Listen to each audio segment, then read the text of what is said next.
First, you have some time to look at questions 1 to 6.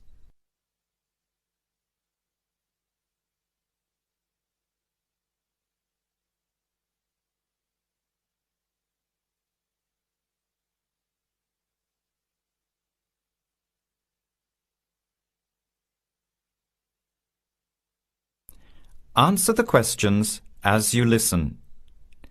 You will not hear the recording a second time. Listen carefully to the conversation and answer questions 1 to 6.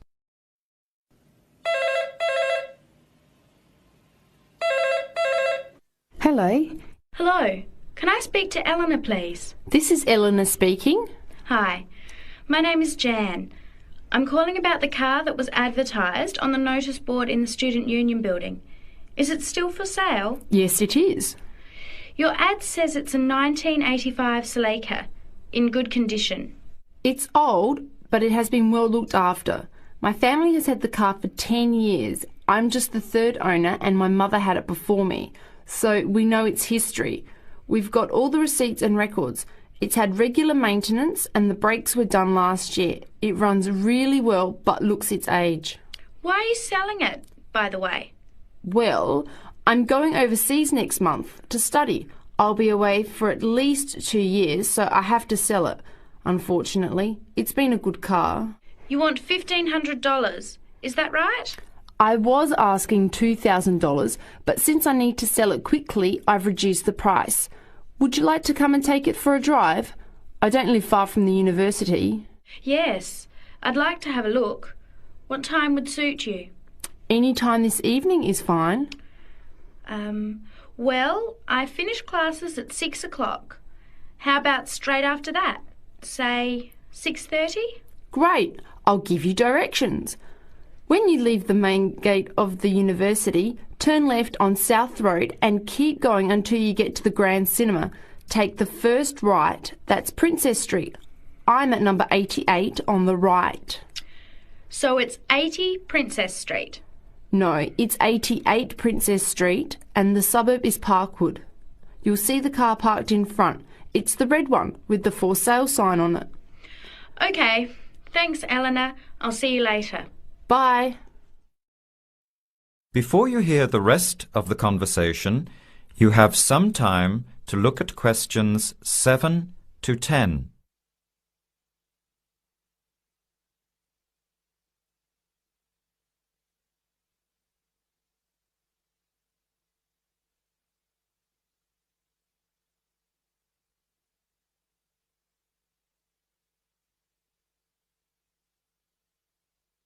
Later that day, at the university, Jan meets up with her friend Sam and tells him about the car. Hi, Sam. Hey, Jan. What's happening? I'm glad I ran into you. I've decided I have to get a car. You're going to buy a car? Do you really need one? I'd probably still be driving, except that my car broke down last year. Instead of getting another one, I just moved closer to the university and went back to riding a bike. Better for the environment, better for my health, and I save a lot of money. Did it really cost that much? Well, when you think of registration, insurance, rising petrol costs, parking plus maintenance and repairs, it adds up. I know it's going to be expensive, but I really need my own transportation. It takes half an hour by bus each way to university as it is. But now I'm working at night in the city. There's no way I want to hang around waiting for a bus late at night, then walk 3 blocks home alone. Hey, I think you've got a point there. So what kind of car are you looking at? It's an 85 Celica, same kind as I used to have. The owner's asking $1,500. That's pretty old. How many kilometres has it done? You know, I forgot to ask. I'll have to check tonight when I go to see it. Would you be able to come with me to have a look? At about 6:30? Sure, I'll come, but I don't know a lot about cars. I do know one thing, though.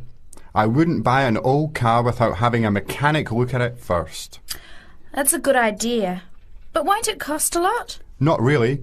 You can get a check done through the Automobile Association for $80, and it comes with a report on the condition of the car, It can save you a lot of money in the long run. I'll keep that in mind. So we have to get to Parkwood at 6:30. Do you want to take the bus? It goes straight down South Road every 15 minutes. Or maybe we could walk. I don't think it's that far. Actually, I could borrow my roommate's motorbike for an hour or so. He's working all evening in the library. Do you think he'd mind? No way. He owes me a favour or two. Okay, great. See you at 6, outside the student centre. That is the end of part 1. You now have half a minute to check your answers.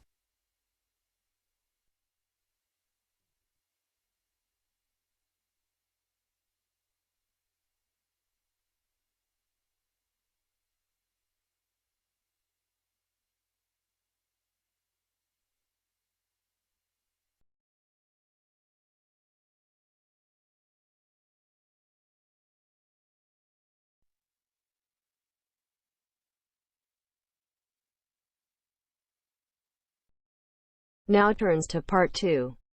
Part 2.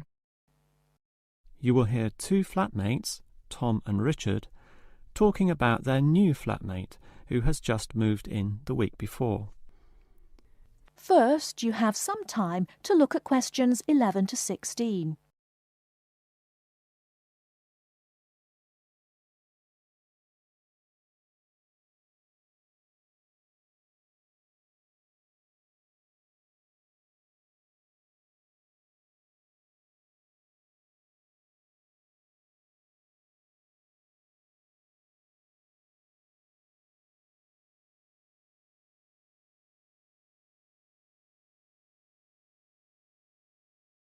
Now, listen carefully and answer questions 11 to 16.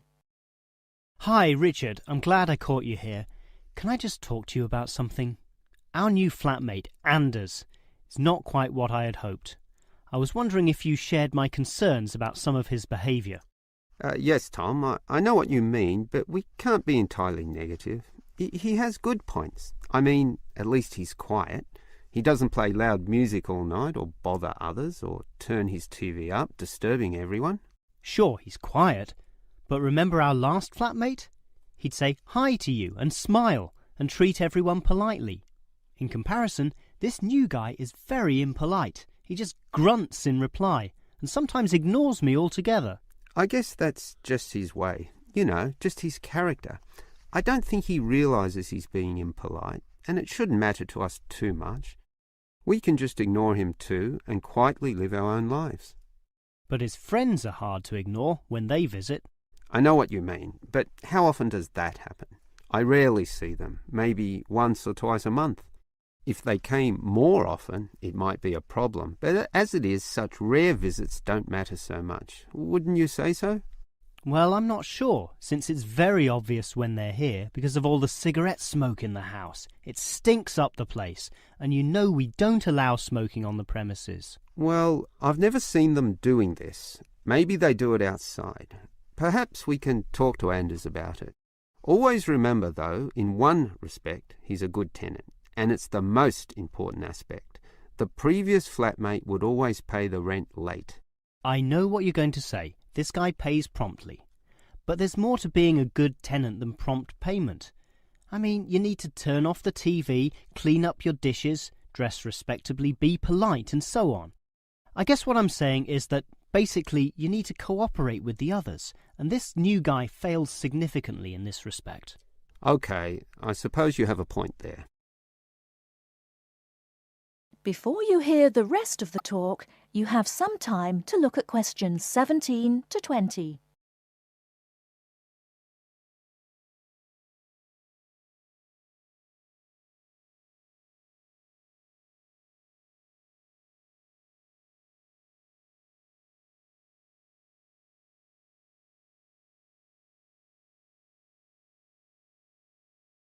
Now listen and answer questions 17 to 20. I tell you what, Tom, why don't we talk to our new flatmate, Anders, about these issues? If we throw him out, we'll have to go to all the trouble of finding another flatmate, who might not necessarily be much better. So, let's give the current guy a chance. Here, I've got a piece of paper, so let's make a short list of issues to discuss with him. Get it out into the open. Sure, we'll give him one more chance. So write communication, and let's tell him to... Well, we can't change a person's personality overnight.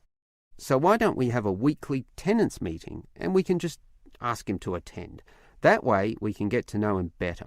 I'll write attend meeting and we can take it from there. OK, but we have to tell him about his friends.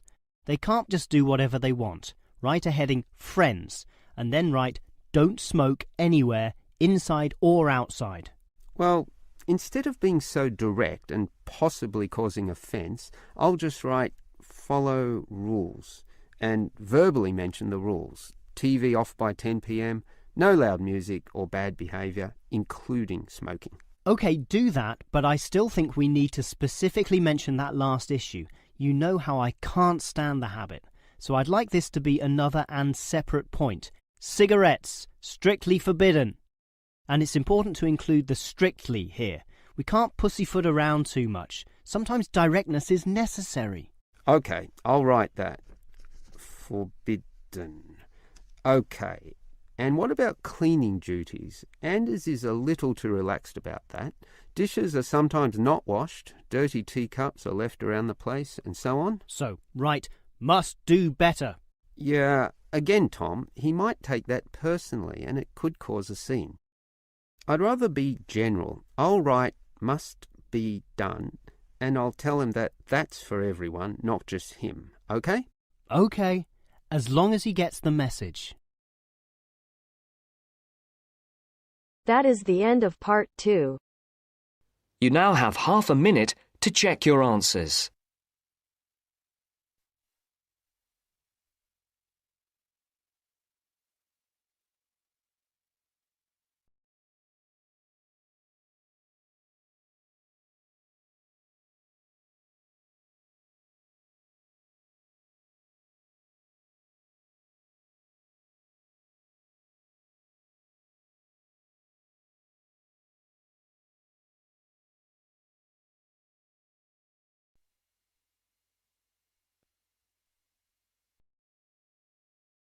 Now turns to part 3. Part 3. You are going to hear a conversation between an interviewer and a professor. First, you have some time to look at questions 21 to 26.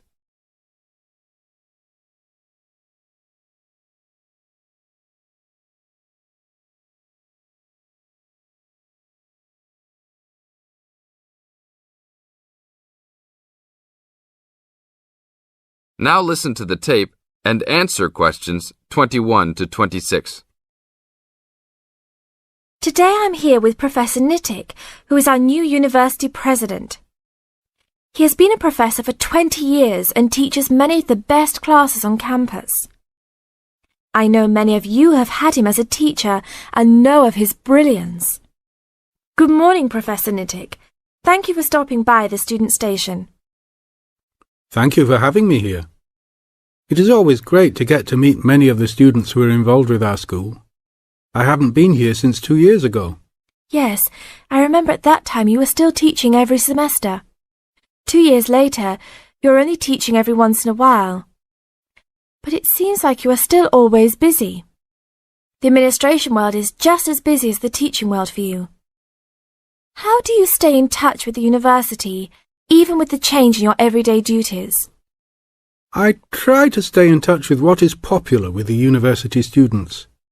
I usually spend time with as many students as I can.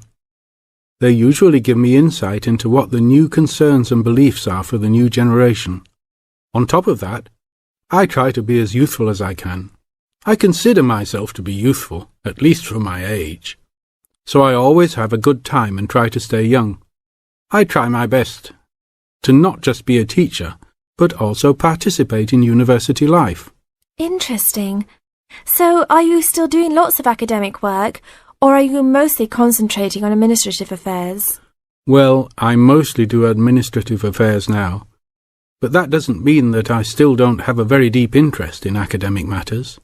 I often visit other campuses around the world and meet other professors in my field. I learn the most by travelling and seeing the different places of the world and the different fields of thought. I even did a television programme last month in Manchester. Will you be on television any time soon then? Well, you can call the television station and see if I will be on television any time soon. Maybe I will be on the news report. I don't think it is really that significant, though.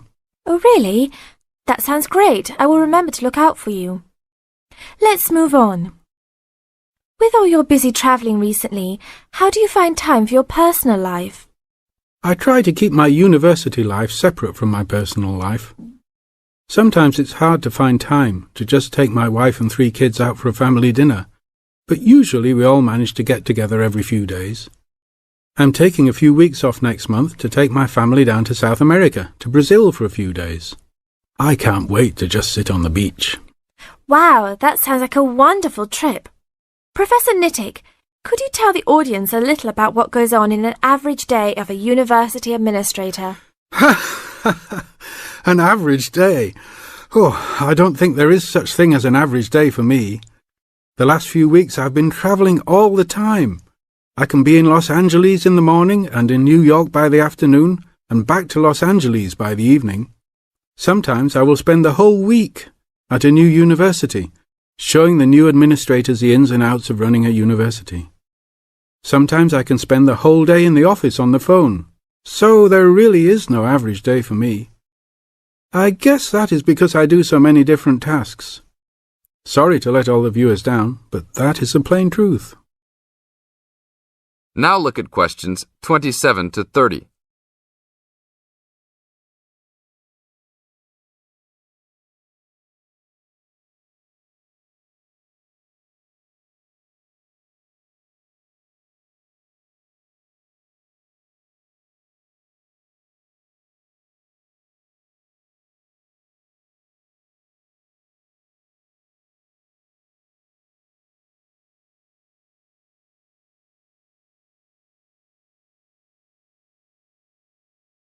Now listen to the tape and answer questions 27 to 30.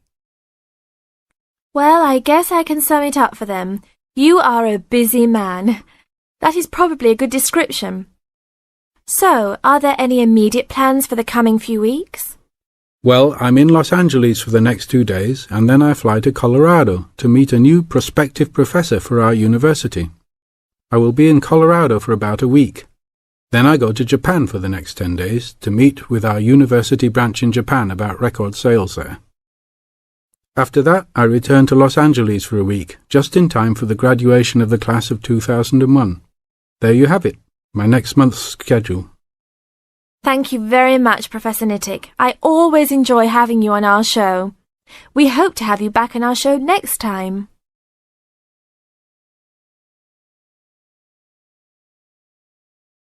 That is the end of part 3. You now have half a minute to check your answers.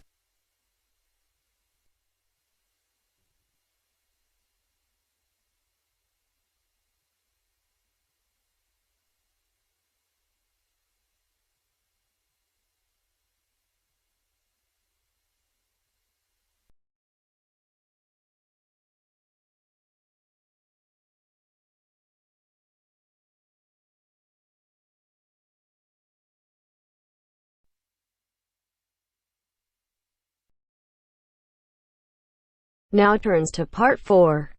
Part 4. First, you have some time to look at questions 31 to 40.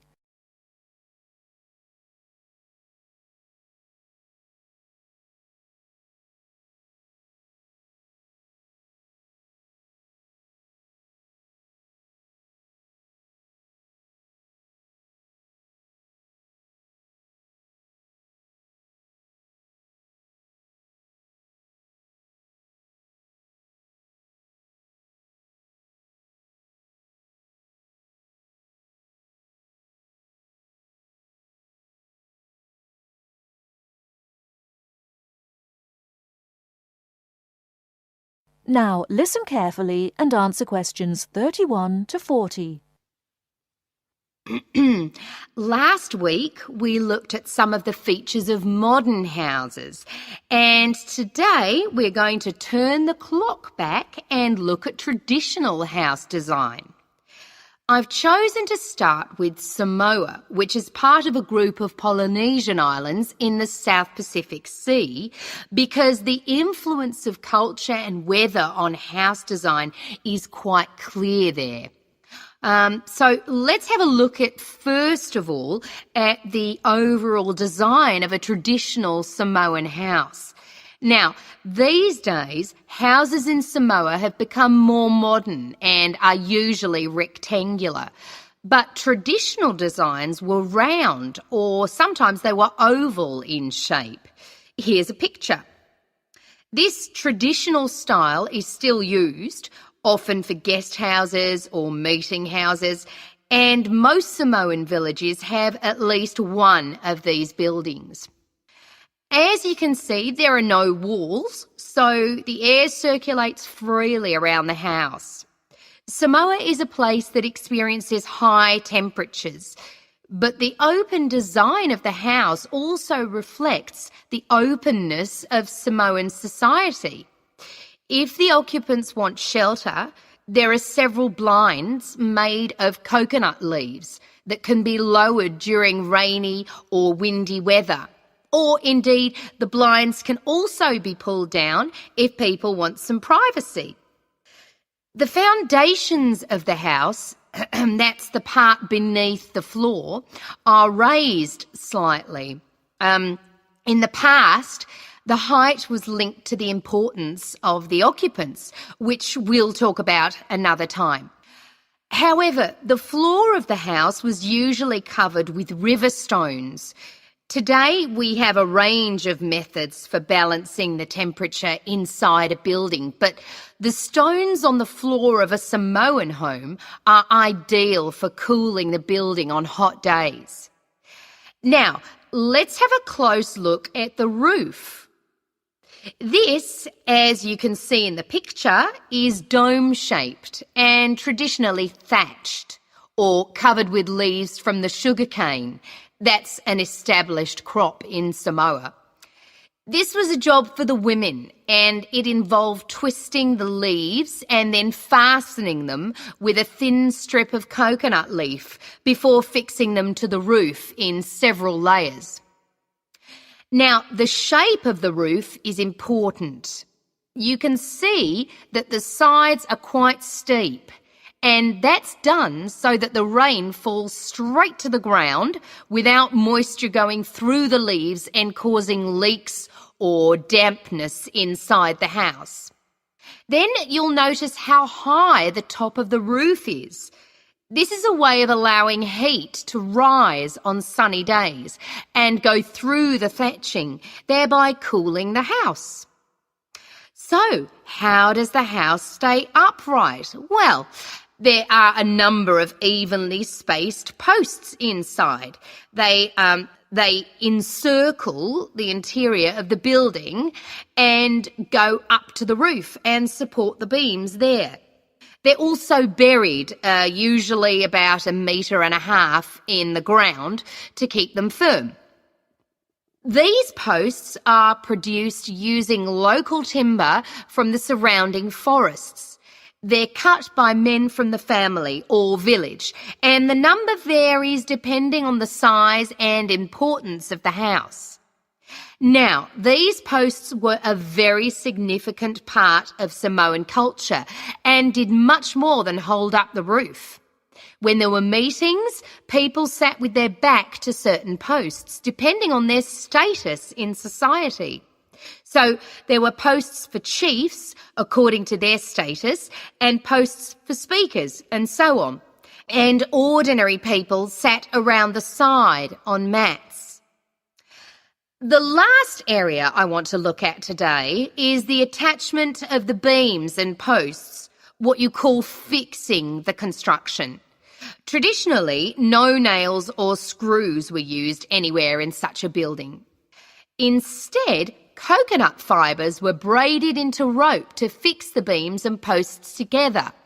The old people of the village usually made and plaited the rope. This was a lengthy process. An ordinary house used about 40,000 feet of this rope. And as you can see in this picture, the rope was pulled very tightly and wound round the beams and posts in a complex pattern. And in fact, the process of tying it to the beams so that it was tight and strong enough to keep them together is one of the great architectural achievements of Polynesia. That is the end of part 4. You now have half a minute